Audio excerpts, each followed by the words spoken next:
Bom, e falando em fraudes, eu quero falar de CPMI do INSS. O advogado Nelson Williams decidiu ficar em silêncio durante a CPMI e se negou a assinar o termo para falar a verdade. Só que, um pouco antes, negou envolvimento na fraude. Vamos entender com o Lucas Martins essa história toda? Conta aí pra gente. Bem-vindo, Lucas.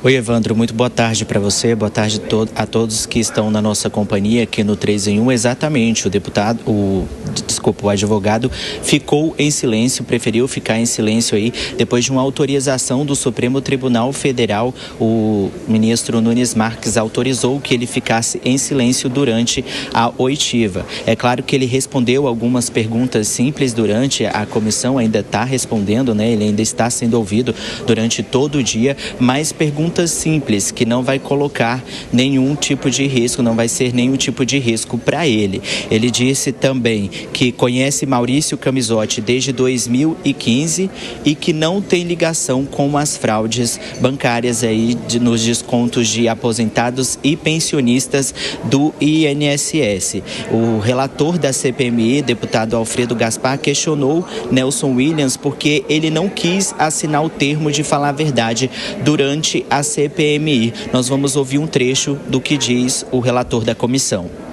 Como é que o senhor vai se dirigir a esses jovens para continuar inspirando se o senhor, perante uma comissão parlamentar de inquérito, se nega a assinar um termo de compromisso de falar a verdade?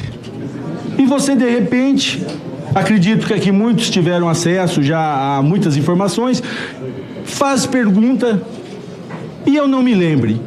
Ou, pior, eu arrisque um palpite e dê uma resposta. E essa resposta não é a verdade. O que acontece comigo, relator?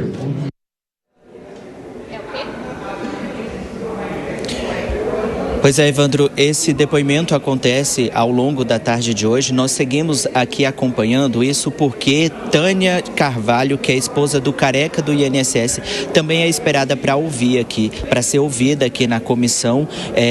A assessoria de imprensa do presidente da comissão, do senador Carlos Viana, afirmou que ela já está aqui e a previsão é que ela seja ouvida. Durante a comissão aí, teve bate-boca entre parlamentares, muitos bastidores, muitos parlamentares transitando aqui pelo corredor do Túnel do Tempo, aqui no Senado Federal, onde acontece a comissão. Nós, é claro, seguimos acompanhando os desdobrar desses depoimentos ao longo do dia e qualquer informação, é claro, eu volto com você.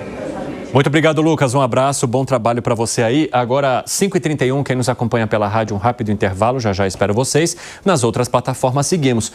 Gente, vocês acham que esse negócio vai para frente, do jeito que tá rolando aí? Toda CPI no Brasil é esse circo, né? Pelo menos as últimas CPIs, né? Aí nem assinar o documento para falar a verdade, não, o moço assinou. É assim, é uma perda de tempo, e não só uma perda de tempo, Evandro, é uma perda de dinheiro, do nosso dinheiro, porque tudo isso custa e custa muito, e a gente está pagando por isso, né? E vira esse espetáculo circense absurdo, né? Pouquíssimas CPIs tiveram resultados práticos, infelizmente. Essa era uma CPI super importante, eu apoiei, mas aí a gente vê esse tipo de espetáculo, entre aspas. Bom, mas quando a gente fala de um advogado também, eu fico imaginando, né? Um advogado recebendo um termo para falar a verdade, ele que conhece todos os desdobramentos que um documento pode provocar, e ele fala, não estarei assinando esse documento aqui na CPMI, Bruno Musa. O Brasil não é um país para amadores, né? Infelizmente, a gente chega num ponto que a gente tem que dar risada. Se ele concorda com o termo e ele mente, nada acontece. Pois é. Ele vem a público e fala, não, assinar um termo para falar a verdade numa CPI, também não. O Brasil realmente é um país que precisa ser estudado. Fala, Piperno. O Brasil é um país... Quando ele começa assim... Veja, é que a gente...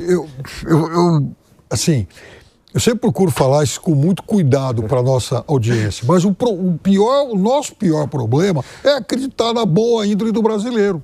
O brasileiro não é um povo de boa índole. O Brasil não é... Esse personagem, ele não é uma exceção da vida do Brasil. De quantos a gente já falou hoje? Mas, quer dizer, é o tempo inteiro. E veja, acho que foi fora do ar aqui, comentando com o Evandro e o Alan Gani, Bruno. Eu disse o seguinte, no caso da PEC da blindagem, esses muitas ações abertas pelo STF, tem uma leva aí do PDT, inclusive, né? Um partido supostamente de centro-esquerda e tal, e já, enfim, serão julgados daqui a pouco. Aí você vai pegar a relação dos votos favoráveis à PEC, tem um monte lá do PDT. Confesso para você que eu tinha esquecido alguns processos, aí eu olhei e falei, mas que coisa estranha, por que será que tem tanto voto do PDT em favor disso aí? Aí eu me lembrei. Então, essas coisas, elas são suprapartidárias. Quando vem um personagem como esse careca do INSS, gente, esse cara não fez isso sozinho, ele nem começou ontem. Era o caso lá do cara do Petrolão, o Barusco, que confessou que desviou 99 milhões de dólares, ele confessou, e iniciou isso nos anos 90. Naquele tempo, inclusive, era um esquema solo que ele montou de corrupção para ele. Então ele ia tomando dinheiro, ficou, achou. Então o INSS, elas estão puxando o primeiro fio do novelo, porque o INSS tem muita barbaridade o tempo todo, porque, entre outras coisas, tem gente de altos escalões ajudando há muitos e muitos anos.